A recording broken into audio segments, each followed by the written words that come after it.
Hey! Hey! Look who it is, Olivia Rodrigo! Hey, how are you? Rolling up for her 73 questions in epic fashion. I'm so excited. I love this car. Thanks. Approximately how many total miles are on this car? Let's see, 17,000. Approximately how many times have people asked you about your driver's license? You know, not as much as you would think. Huh.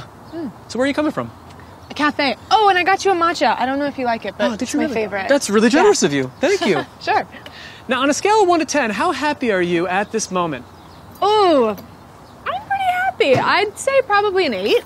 Great. Yeah. And what are you currently obsessed with these days? Oh, I love the New York Times crossword. I try to do it every day. That's a nice habit. Yeah. What's the most interesting thing that you've learned recently? Oh, that the banana that's like the flavor of Laffy Taffy is the taste of a banana that's gone extinct, and that's why it doesn't taste like the banana we know. I had no idea. Yeah. And what was your New Year's resolution, and have you stuck to it? Oh, my New Year's resolution was to spend more time alone, and I have definitely done that this year. Do you prefer Saturday nights or Sunday mornings? Sunday morning. What's the worst injury that you've ever had?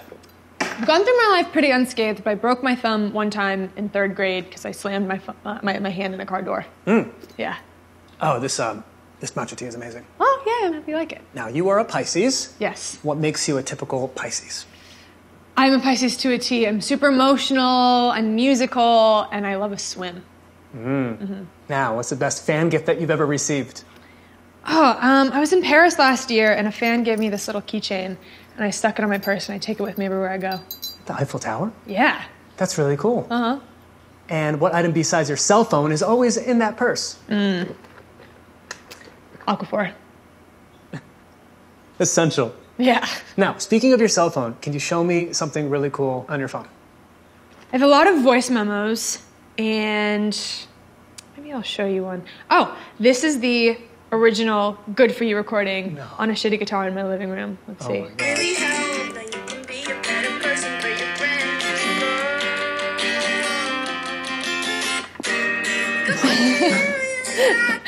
Am I the first person to have listened to that? You are. Oh my gosh, I feel special. Wow. You're special. Now, what's something that you always carry with you on tour? I'm a little bit of a germaphobe with hotels, so I always like to have my own pillowcase over the pillows. Good idea. Yeah. Now, what's the most special memory you've ever had from being on tour? Performing at Glastonbury. What album have you been playing nonstop recently? Bridge Over Troubled Water.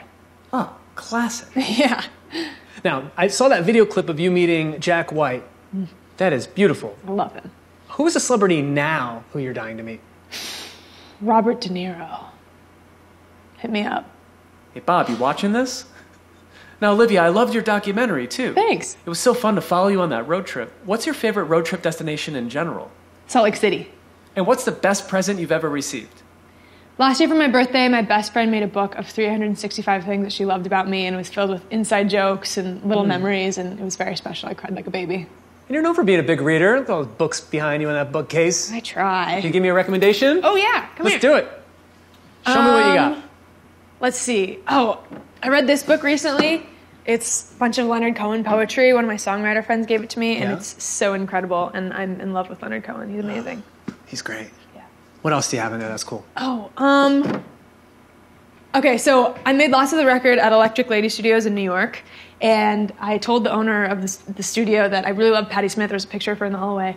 And lo and behold, the next day I was playing the piano and I get a knock at the door, and Patti Smith is there, and she's like, "Hey, Olivia, nice to meet you. I wanted to come and say hi." And I lost my mind. She gave me this book, this poetry book, and she wrote on the inside. Oh, really? She said, "To Olivia, may all your days be inspired." Oh, that's such a meaningful gift. I love her. She's amazing. Now, I'd be shocked if you didn't have a Carole King record, considering I see a Carole King book right there. Yeah, this thing. This is one of the first records I actually ever bought. Me and my mom bought it from the thrift store. It's a little thrift store tag. Yeah, I love her. She's incredible. All right, now, can you name me your favorite songs by the following artists, rapid fire? Yes. Let's do it. Lord. Liability. Carly Simon. You're so vain. Alanis. Not the Doctor. Olivia Rodrigo. I don't know. Here, wait. I got this for you, though. What? Yeah, you can tell me your favorite. How about that? What? I'd like that better. That is really, that's incredible. I just walk away with a free Olivia Rodrigo album. It's shameless self-promotion. It works. What album have you listened to the most in your entire life? Probably this one. Elephant by the White Stripes. Oh, that's cool. What's a song that can always make you cry? Valentine by Fiona Apple. What's the best piano ballad ever written? Someone Like You. And when you play piano, do you prefer playing alone or for people? I prefer playing alone, but since you're here, I might make an exception. Come here. No. Yeah, come here. What is going on right now? Are you... This is where I hang out all the time. I do everything here. This is incredible. Olivia, what are you going to play? Let's see. See if you can recognize this. This is the new. New material.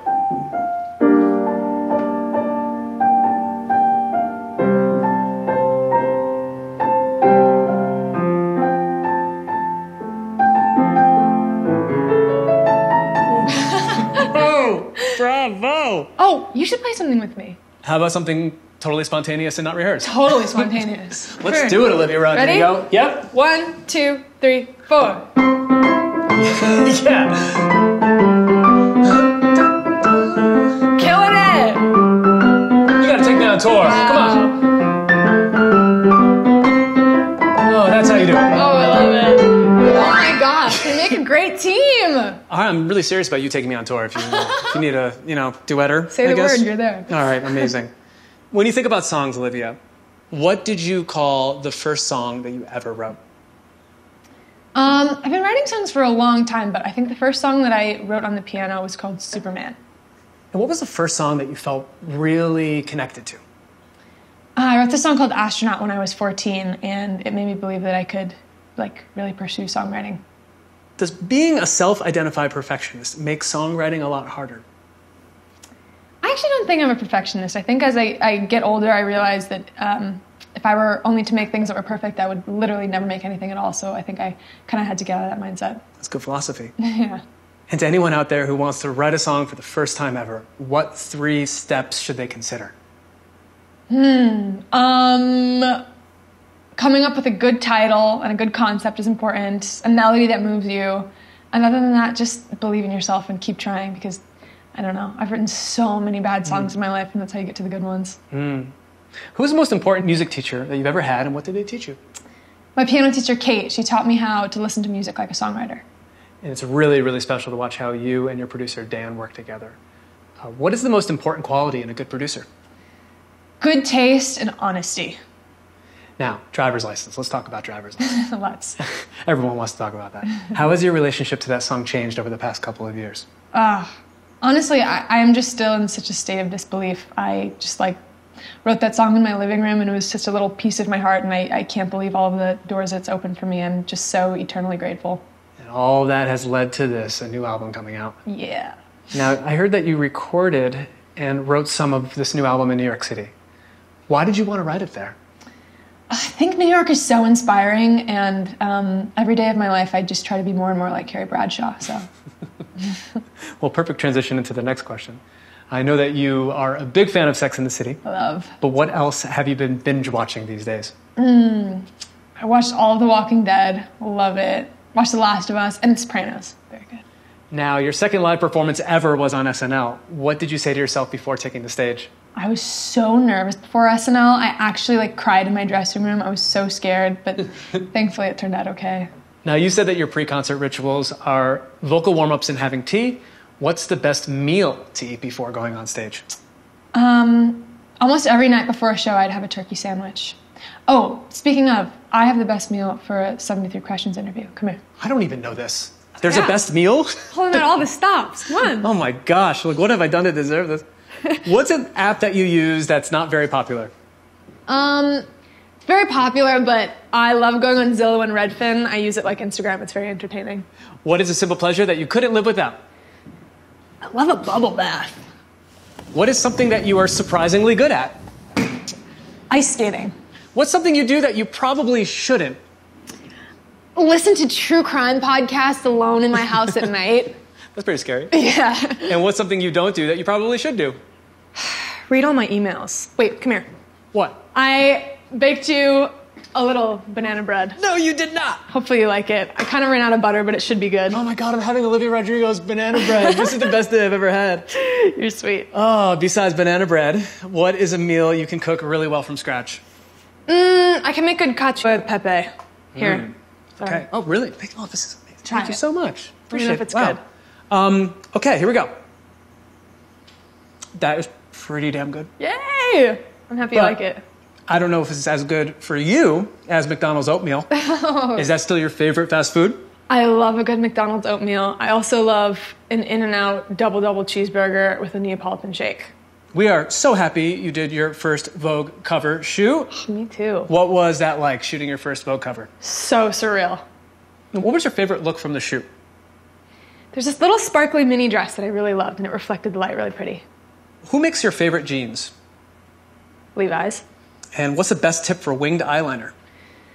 Practice, and yeah, that's just it. I still feel like I'm really bad at it to this day.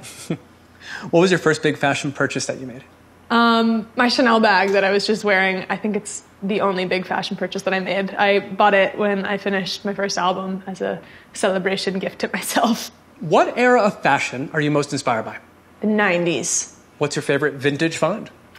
Okay, so this dress used to be Chloe Sevigny's, and she had a sample sale where she sold a bunch of her clothes.